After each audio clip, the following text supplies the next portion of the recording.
Mutton কষা mutton কষার ভাত আর কি আছে সাথে? আর এগ কারি। এগ কারি আছে, এগ কারি আর মটন কষা চলতেছে।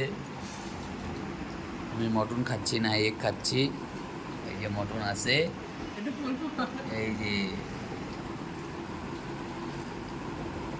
মানে খাওয়া দাওয়ার পরে ভিডিওটা করলাম। এই যে দেখো, এই দেখো মটন খাচ্ছে, তার সাথে এগ কারি। আমি এগ আর ভাত খাচ্ছি। ভাত খাওয়ার কিন্তু মজাই আলাদা। একটু ডিম ভেঙে নিবা ভাত দিয়ে, আলাদাই ব্যাপার। একটু ডিম, একটু ভাত,